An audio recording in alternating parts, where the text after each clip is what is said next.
Oh, good morning, everybody. Here we're on Monday morning. Hopefully, everybody had a fantastic Sunday. We were at a local church on our vacation, and it's great to visit places because it also reminds us of what we have where we are. You know, we can appreciate what everybody else has. But there's just, you're sitting there, you think, I miss home. I miss my family. So that's good. It's good. We need those times of, um, of appreciating where the Lord has us. And that's fantastic. So we're reading through still the history of the kings here, and reading through Second Kings and Second Chronicles, and now we come again across Josiah. Now Josiah became king when he was 8 years old. It's pretty amazing, and his father was a downright terrible king. Did everything that was evil in the sight of the Lord, and even his grandfather Manasseh, as much as Manasseh had repented, he wasn't able to undo everything he had done, especially in the hearts of people. And imagine how confusing it was for the people of Judah with these yo-yo kings. You know, one moment they have a king that's on fire for Yahweh, and the next has nothing to do with Yahweh and brings in all these other gods. So they have this yo-yo thing that's going on with the people, and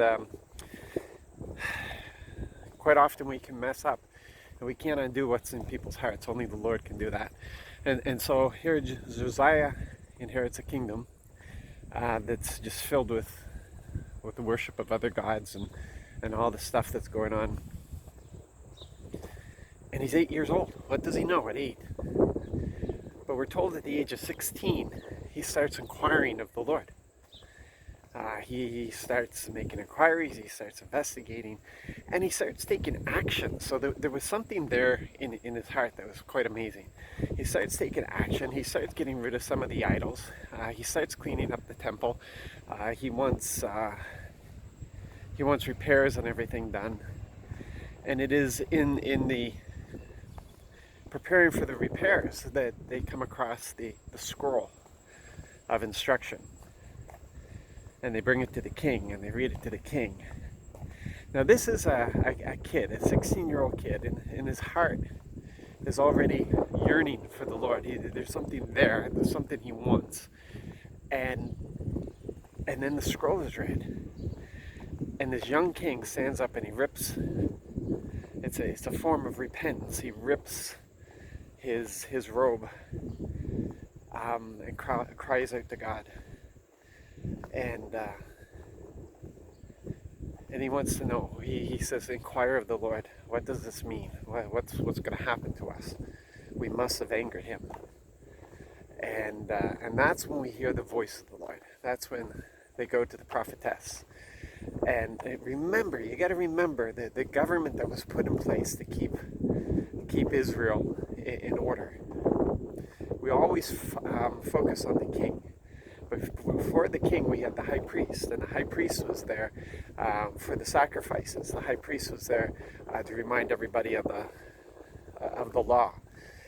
But we also have the high judge, who was there to make sure that righteous judgment was brought into situations that needed judgment.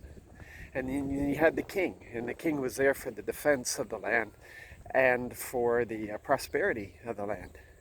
And then you have the prophet. God was never without his voice. The living voice of God came through the prophets. And so the scroll has this effect, reveals how far they have fallen short of the glory of God. But he inquires of God, what does this mean? And the voice of God brings in instruction, brings in, so the king, you know, he goes to repentance because of the written word, but he takes action because of the voice of God, and he cleanses the whole land and everything. It's not removing the judgment of God, but because of the heart of the king, the judgment has been stayed, It's been delayed as long as the king is there. And so you have this passionate king who goes through the land and he makes the people worship Yahweh. Not always the best thing, but he makes the people worship Yahweh. He gets rid of all the gods, all the shrines, everything else is gone. He just has such a passion. It's amazing. But passion without wisdom is going to get you in trouble, and that's what happened to him. At the age of 39, he must have been reading all the exploits of the righteous kings before him, Hezekiah and the others who won these great battles against the odds. And he must have been inspired, but he didn't inquire of the Lord. And even when the word of the Lord came in and warned him not to do this, he ignored it, and his passion carried him. Our passion is fantastic, but it has to be guided by the word. It has to be guided by the voice of God. And in this case, the passion carried him outside of the will of God, and it cost. It just didn't cost the king, but it cost the whole land, because you remember that God's judgment was delayed as long as the king was alive. But the king died at the age of 39, which was not the will of Yahweh, and it opened the doors to the judgment that followed. So yeah, the point that I wanted to bring up though here was the effect of the scroll and the effect of the voice of God. Now we have access to both of these every day. We don't have to repair a temple to find this stuff. We have, all of us probably have multiple copies of the Bible throughout our house. And many of us diligently inquire of the word every day, and we're inspired. But many of us either don't, or when we do, and it doesn't really have an effect on us.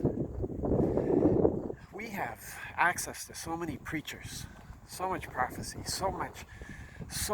We have more access than anybody else. And here this king had no access. A young king had no access. And when he had access, it absolutely, totally changed him and changed his country. Millions of us, filled by the Holy Spirit, the voice of God, and with the Bible, which is the revelation of Dad's heart. And what do we do with it? What do our lives look like? Is there passion governed by wisdom? Are we seeing our cities radically changed? Like, what are we doing? What are we doing, people? We have all this. We are fully equipped. We've got everything. Are we diligently seeking the Lord with all of our heart? Do we love him with all of our heart? Do we love our neighbor with all of our heart? What kind of condition is our neighbor in?